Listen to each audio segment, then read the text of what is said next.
Good morning. We are finishing The Five People You Meet in Heaven by Mitch Albom. And we are on part 9. And just left Marguerite, where she is, her place in heaven is at weddings, because that's where happiness is before you realize other things occur. And the lesson that he's learned is that love is very important, and love can keep you going, even a lost love. And he lost her when she was 47 years old. So he's lived a long time without his wife. And that was his one true love. And he never loved anybody else after that. And so even though it was very lonely, his love still reached her. So the fifth person Eddie meets in heaven, White. There was only white now. No earth, no sky, no horizon between the two, only a pure and silent white, as noiseless as the deepest snowfall at the quietest sunrise. White was all Eddie saw. All he heard was his own labored breathing, followed by an echo of that breathing. He inhaled and heard a louder inhale. He exhaled, and it exhaled too. Eddie squeezed his eyes shut. Silence is worse when you know it won't be broken. And Eddie knew. His wife was gone. He wanted her desperately one more time, half a minute, 5 more seconds, but there was no way to reach or call or wave or even look at her picture. He felt as if he'd tumbled down steps and was crumpled at the bottom. His soul was vacant. He had no impulse. He hung limp and lifeless in the void, as if on a hook, as if all the fluids had been gored out of him. He might have hung there a day or a month, it might have been a century. Only at the arrival of a small but haunting noise did he stir.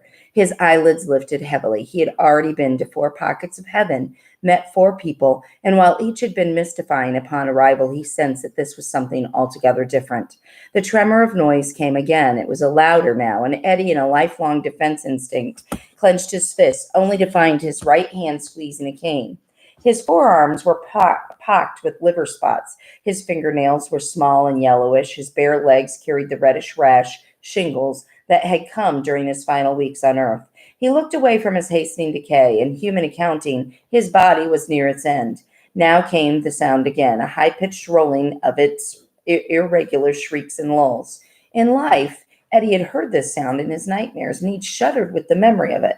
The village, the fire, Smitty, this noise, this squealing cackle that in the end emerged from his own throat when he tried to speak. He clenched his teeth as if that might make it stop.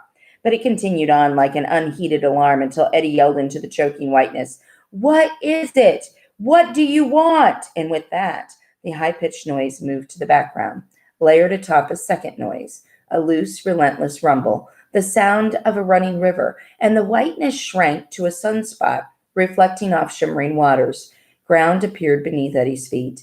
His cane touched something solid. He was high up on an embankment where a breeze blew across his face and a mist brought his skin to a moist glaze.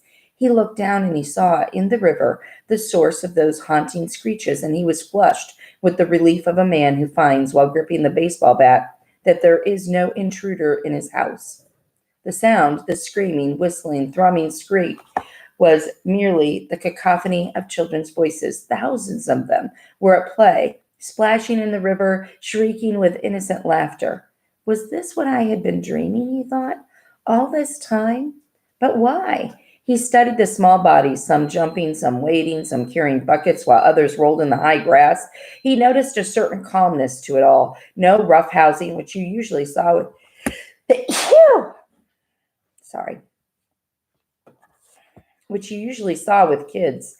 He noticed something else. There were no adults, not even teenagers. These were all small children, with skin the color of dark wood, seemingly monitoring themselves. And then Eddie's eyes were drawn to a white boulder, where a slender young girl stood upon it, apart from the others facing his direction. She motioned with both of her hands, waving him in. He hesitated. She smiled. She waved again and nodded as if to say, "Yes, you." Eddie lowered his cane to navigate the downward slope. He slipped, his bad knee buckling, his legs giving way, but before he hit the earth, he felt a sudden blast of wind at his back, and he was whipped forward and straightened on his feet, and there he was, standing before the little girl as if he'd been here all the time. Today is Eddie's birthday. He is 51. A Saturday at his first birthday without Marguerite. He makes Sanka in a paper cup, which is like coffee that's just stirred up, instant coffee. And he eats 2 pieces of toast with margarine. In the years after his wife's accident, Eddie shooed away any birthday celebration, saying, "Why do I got to be reminded of that day for?" It was Marguerite who insisted. She made the cake. She invited friends. She always purchased 1 bag of taffy, tied it with a ribbon. "You can't give away your birthdays," she would say. Now that she's gone, Eddie tries. At work, he straps himself on a roller coaster curve, high and alone like a mountain climber. At night, he watches TV in the apartment. He goes to bed early. No cake, no guests. It's never hard to act ordinary if you feel ordinary. And the paleness of surrender becomes the color of Eddie's days. He is 60. A Wednesday. He gets to the shop early. He opens a brown bag lunch, rips a piece of bologna off a sandwich. He attaches it to a hook. He drops the twine down the fishing hole. He watches it float. Eventually, it disappears, swallowed by the sea.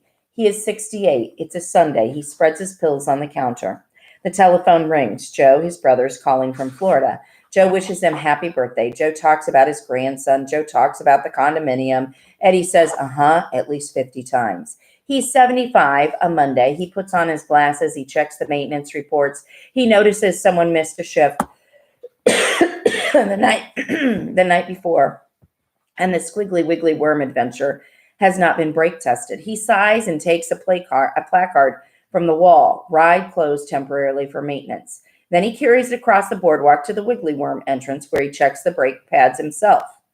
He is 82. A Tuesday. A taxi arrives at the park entrance. He slides inside the front seat, pulling his cane in behind him. "Most people like the back," the driver says. "Do you mind?" Eddie asks. The driver shrugs. "Nah, I don't mind." Eddie looks straight ahead. He doesn't say that it feels more like driving this way, and he hasn't driven since they refused him a license 2 years ago. The taxi takes him to the cemetery. He visits his mother's grave, his brother's grave. He stands by his father's grave for only a few moments. As usual, he saves his wife's grave for last. He leans on the cane. He looks at the headstone and he thinks about many things. Taffy. He thinks about taffy. He thinks it would take his teeth out now, but he would eat it anyhow if it meant eating it with her. Here he's celebrating all these birthdays by himself. Nobody celebrates. There are many people who live like this. And, COVID-19 has put us all in our home and shelter. That's the place that we are. And we feel very alone.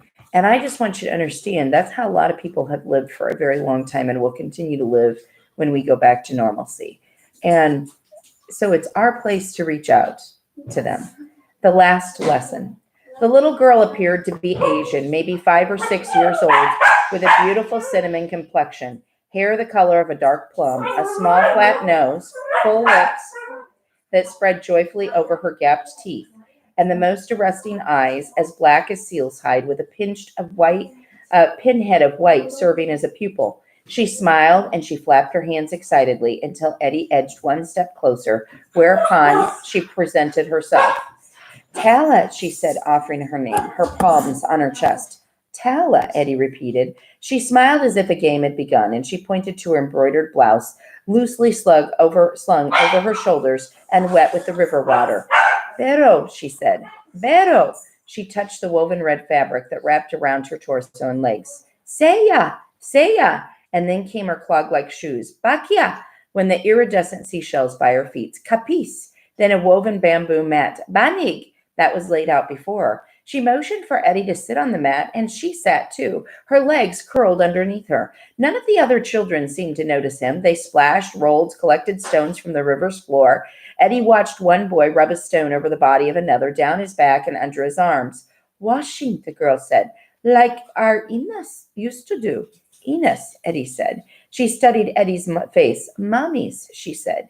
Eddie had heard many children in his life, but in this one's voice, he detected none of the normal hesitation toward adults. He wondered if she and the other children had chosen this riverbank heaven, or if, given their short memories, such a serene landscape had been chosen for them. She pointed to Eddie's shirt pocket, and he looked down. There were pipe cleaners. "These," he said, and he pulled them out and twisted them together as he had done in the days at the pier. She rose to her knees to examine the process. His hand shook. "You see, it's and he finished the last twist. "Dog." She took it and smiled, a smile Eddie had seen 1,000 times. "You like that?" he said. You burn me, she said. Eddie felt his jaw tighten. What did you say? You burn me. You make me fire. Her voice was flat like a child reciting a lesson. My Inya say to wait inside the nipa. My Inya say to hide. Eddie lowered his voice, his words slow and deliberate. What were you hiding from, little girl? And she fingered the pipe cleaner dog and then dipped it in the water. Sundalong, she said. Sundalong? She looked up. Soldiers. Eddie felt the word like a knife in his tongue. Images flashed through his head. Soldiers, explosions, Morton, Smitty, the captain, the flamethrowers. Tala, she whispered. Tala. I'm telling you, the rain has made my allergies like crazy. Pardon me. Sorry about that. And Tala, he whispered. Tala, she said, smiling at her own name. Why are you here in heaven? She lowered the animal. You burn me. You make me fire. Eddie felt a pounding behind his eyes and his head began to rush. His breathing quickened. You were in the Philippines. The shadow in that hut. The nipa. Inya say, be safe there. Wait for her. Be safe. Then big noise, big fire. You burn me. She shrugged her narrow shoulders. Not safe.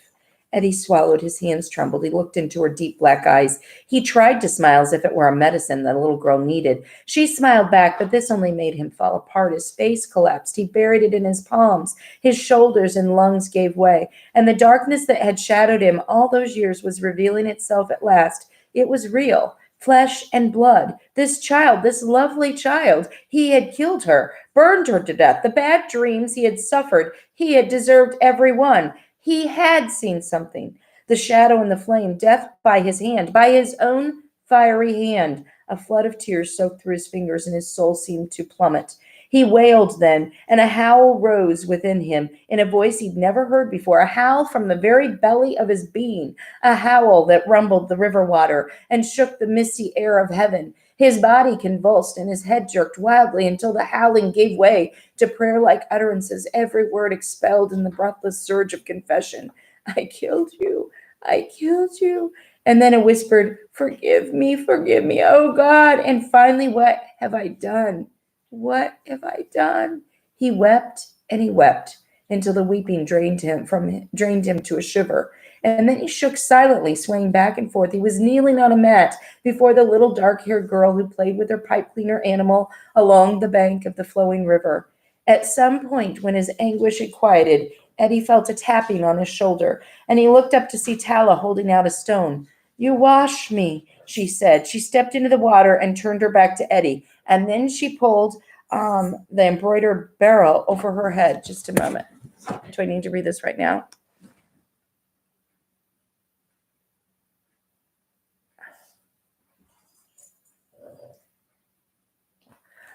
Yeah, you'll have to right over there by the envelope. And you washed me, she said. She stepped into the water and turned her back to Eddie, and then she pulled the embroidered barrel over her head.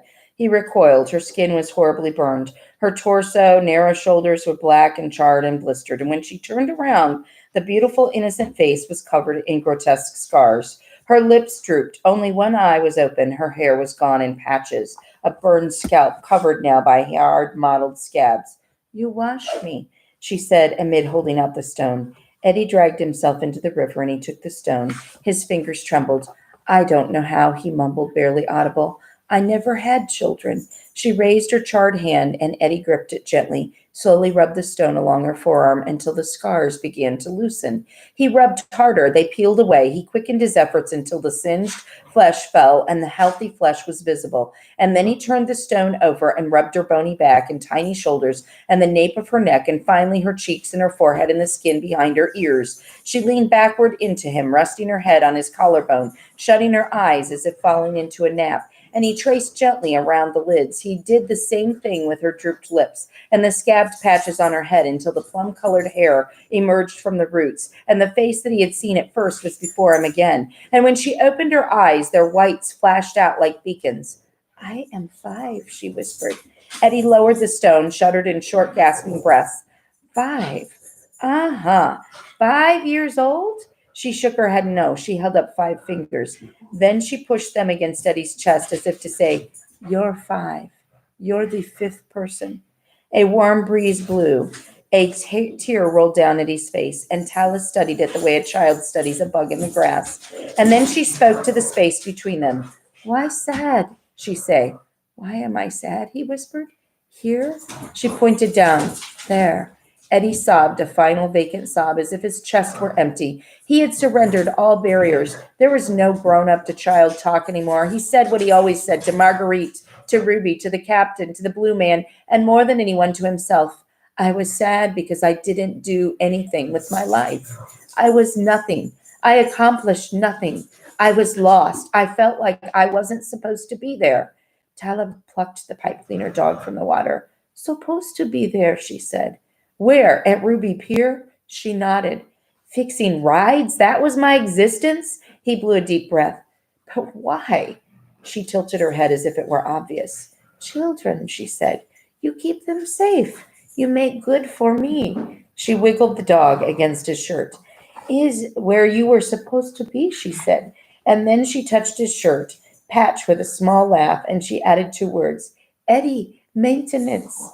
Eddie slumped in the rushing water. The stones of his stories were all around him now beneath the surface, one touching another, and he could feel his form melting, dissolving. And he sensed that he did not have long, that whatever came after the 5 people you meet in heaven, it was upon him now. Tala, he whispered, and she looked up. The little girl at the pier, do you know about her? Tala stared at her fingertips. She nodded yes. Did I save her? Did I pull her out of the way? Tala shook her head. No pull. Eddie shivered. His head dropped. So there it was, the end of his story. Push, Tala said. He looked up. Push. Push her legs. No pull, you push. Big thing fall, you keep her safe. Eddie shut his eyes in denial. But I felt her hands, he said. It's the only thing I remember. I couldn't have pushed her. I felt her hands. Tala smiled. She scooped up river water, then placed her small wet fingers in Eddie's adult grip. He knew right away they had been there before. Not her hands, she said. My hands. I bring you to heaven. I keep you safe. With what? With that. The river, I'm getting teary-eyed. With that, the river rose quickly, engulfing Eddie's waist and chest and shoulders. And before he could take another breath, the noise of the children disappeared above him, and he was submerged in a strong but silent current. His grip was still entwined with Tala's, but he felt his body being washed from his soul, meat from the bone, and with it went all the pain and the weariness he ever held inside him, every scar, every wound, every bad memory. He was nothing now, just a leaf in the water, and she pulled him gently through shadow and light, through shades of blue and ivory and lemon and black, and he realized all these colors all along were the emotions of his life. She drew him up through the breaking waves of a great gray ocean, and he emerged in a brilliant light above an almost unimaginable scene. There was a pier filled with thousands of people, men and women, fathers and mothers, and children. So many children, children from the past, the present, children who had not yet been born, side by side, hand in hand, in caps, in short pants, filling the boardwalk and the rides and the wooden platforms, sitting on each other's shoulders, sitting in each other's laps. They were there or would be there because of a simple, mundane thing that Eddie had done in his life, the accidents he had prevented, the rides he had kept safe, the unnoticed turn he had effected every day. And while their lips did not move, Eddie heard their voices, more voices than he could have imagined, and a peace came upon him that he had never known before. He was free of Tala's grasp now, and he floated up above the sand, above the boardwalk, above the tent tops and the spires. Excuse me. And of the midway, toward the peak of the big white Ferris wheel where a cart gently swaying held a woman in a yellow dress, his wife, Marguerite, waiting with her arms extended. He reached for her and he saw her smile, and the voices melded into a single word from God, home. Epilogue, which means like the ending after.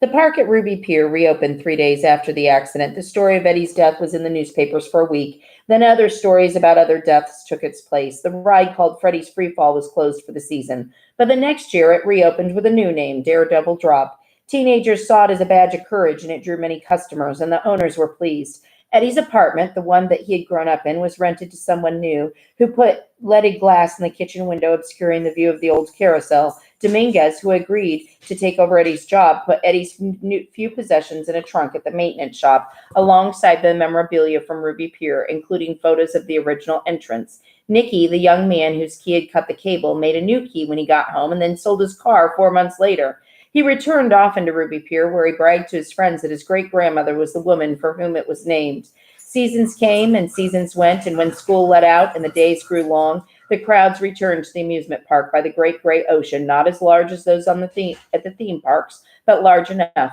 Come the summer, the spirit turns, and the seashore beckons with the song of the waves, and people gather for carousels and Ferris wheels and sweet iced drinks and cotton candy. Lines formed at Ruby Pier, just as a line formed someplace else. 5 people waiting in 5 chosen memories for a little girl named Amy or Annie to grow, to love, to age, and to die, and to finally have her questions answered, why she lived and what she lived for. And in that line now was a whiskered old man with a linen cap and a crooked nose who waited in a place called the Stardust Bandshell to share his part of the secret of heaven, that each affects the other and the other affects the next, and the world is full of stories, but the stories are all one. And that's the end. I do love you, and you are very special. Your life is important.